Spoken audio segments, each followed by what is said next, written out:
This is your Peking Korea, Peking Italiana. Now I'm going to pick some chocos, sayote. Dito sa aking maliit na sayote tree. Now,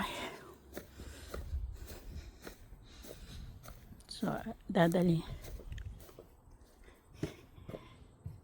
That's my darling there.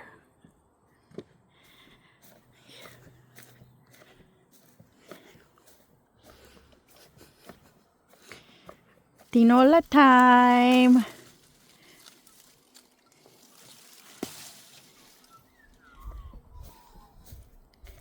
Yung aking maliit na garden dito sa farm, this is the farm life. So that's... Pupunta ako sa kabila. Kasi doon tayo. Yung aking apalaya, nagmamakaawa na walang masyadong bunga. Kasi palagi akong nasa work.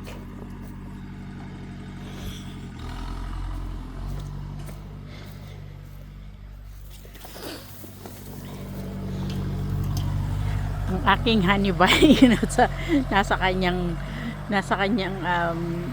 tractor. Ito ang aking buhay farm. Yung aking mga persimmon mahihinog na guys. Pero parang hindi pa masyadong hinog yan. Katatanim ko lang yan 2 years ago.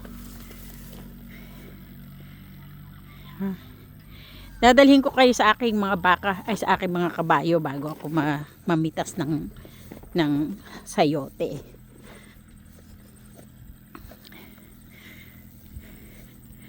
Yung aking darling magpapakain ng kabayo.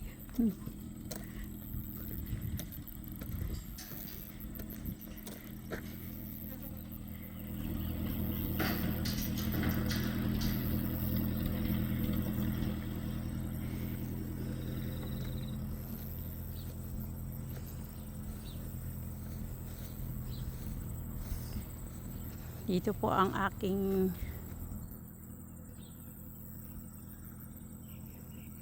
buhay sa farm. Pag nandito ako sa farm, mamayang gabi magtatrabaho na ulit ako sa city. So, bago ako magtrabaho sa city, sasama ko muna kayong mamitas ng sayote, mga kababayan. Ito ang buhay ng inyong Peking Italiana dito sa New Zealand. Yung aking pigs, wala nang bunga. Ito hindi ko nakuna ng bunga ng video nung marami pang bunga kasi nag-start lang ako mag-video ng ayan, may bayabas. Mamitas tayo ng bayabas, guys. Yung bayabas ko napakaliit. Tamel.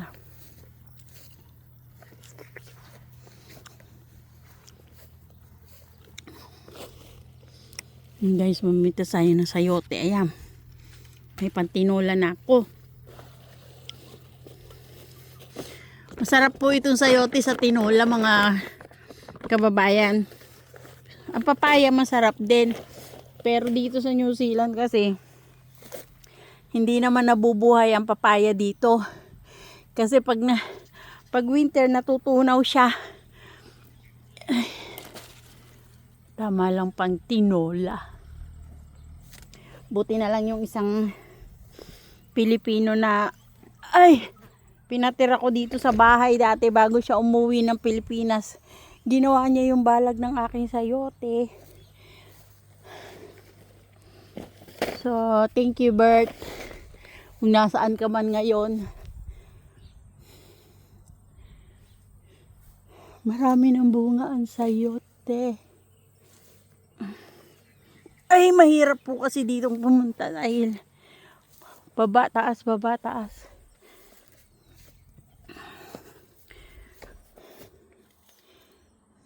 Ito, may malaki na.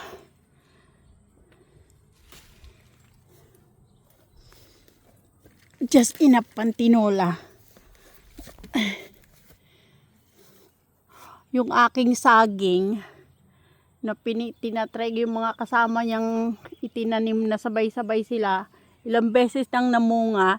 Itong saging ko, tataas ng konti, pagkatapos mamamatay na naman siya pag winter. Kasi pag winter po dito, nag-frost dito sa farm. Kaya, babalik na naman sila, start na naman ulit sila na maraming bees. Ay, sorry guys.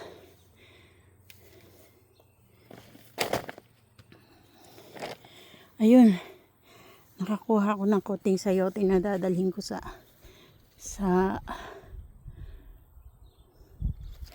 Auckland. Kasi po kada linggo ng hapon bumabalik po ako ng Auckland. Kasi po may trabaho ako doon. Nag-aalaga ako ng mga batang mga naka-wheelchair. Pero hindi ko naman po silang pwedeng i-video dahil against sa ano namin. Pero ipapakita ko po sa inyo kung ano yung mga gawa namin doon. Basta lang po wag lang makita yung mga mukha nila. Yung aking maliit na garden. Ayan. Yung sayote ko. Ngayon mamumulot naman po tayo ng pijowa. Kasi po malapit nang matapos ang pijowa time. So, dinadala ko din sa work yung mga pijowa. Yan po kasi ang parang pinakang guyabano namin dito. Pero mukha po siyang bayabas.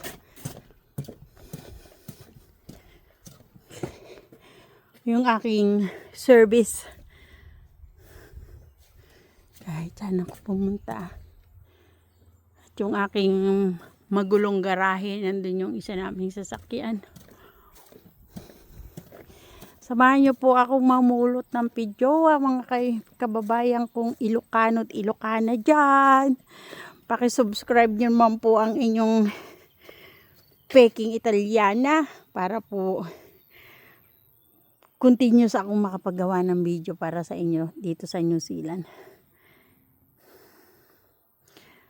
Okay po, i-start ko ulit yung aking video.